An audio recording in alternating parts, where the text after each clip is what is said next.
Pangamba raw ni Pangulong Bongbong Marcos na baka raw baliktarin ni Vice President Sara Duterte yung mga programa at reforma ng kanyang administrasyon kapag siya naging Pangulo sa 2028. Di makatulong sa gabi sa kaiisip, sa diwa ko'y ikaw ang aking panag. Nakangamba raw si Pangulong Bongbong Marcos sa posibilidad na maging presidente si VP Sara Duterte. At live po mula sa Malacanang, una sa balita, Mobile Journal, Julie Baiza. Julie, bakit nga ba nangangamba ang Pangulo?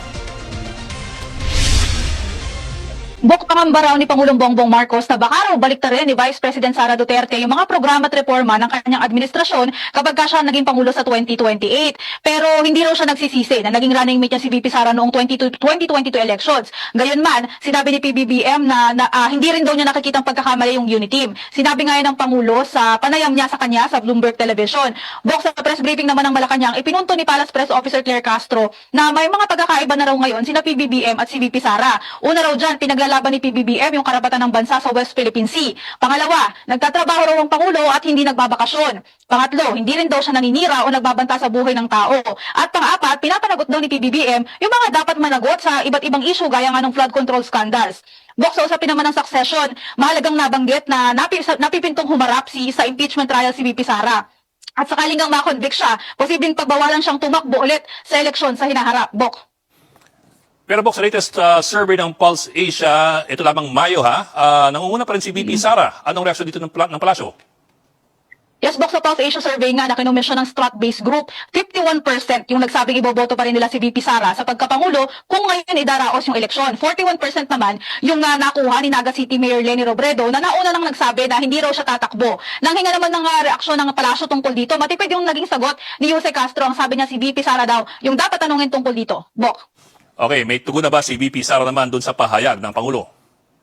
Sa ngayon wala pang pahayag si VP Sara, no? Pero ang rumesbak para sa kanya yung kanyang kapatid na si Congressman Paulo Duterte. Hirit niya, imbis na problemahin daw ni PBBM kung sino yung mga pwedeng bumura sa kanyang legacy. Ang mas malaking tanong kung may legacy nga daw ba na matatawag ang Pangulo. Ang buwelta naman dyan ni Jose Castro, wala raw alam si Congressman Duterte sa mga tagumpay ng administrasyon. Pakinggan natin yung pahayag ni Jose Castro.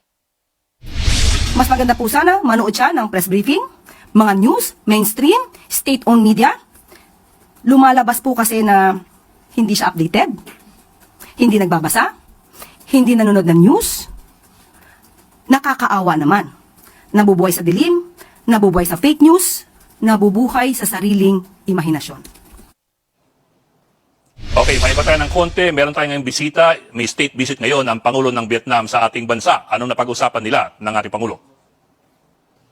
Unang-una, selyado na ng Pilipinas at Vietnam yung ilang kasunduan pagdating sa depensa, turismo at saka information technology. Nagkasundo rin yung dalawang bansa na dapat panatilihin yung kapayapaan at saka kalayaan sa paglalayag sa South at China Sea. At gaya ng Pilipinas, yung Vietnam may inaangkin ding teritoryo doon sa rehiyon. Tatagal naman yung state visit dito ni Vietnamese President To Lam sa bansa hanggang bukas. 2-day state visit lang yan, Okay. Tapos nakausap daw ng Pangulo sa telepono si US Secretary of State Marco Rubio. Anong kanila napag-usapan? Bago nga yung bilateral meeting with the Vietnamese President, nakausap ng Pangulo itong si US Secretary of State Marco Rubio. So mentro yung usapan nila sa ekonomiya at seguridad, kabilang nga yung pagpapanatili pa rin ng kapayapaan sa South at China Sea. Pinagtibay din ng Estados Unidos yung pangako nila na resolbahin yung mga problema ng bansa, gaya ng problema sa enerhiya sa rehiyon. Yan muna ang latest. Balik sa'yo, Ulat ni Julie Baiza live mula sa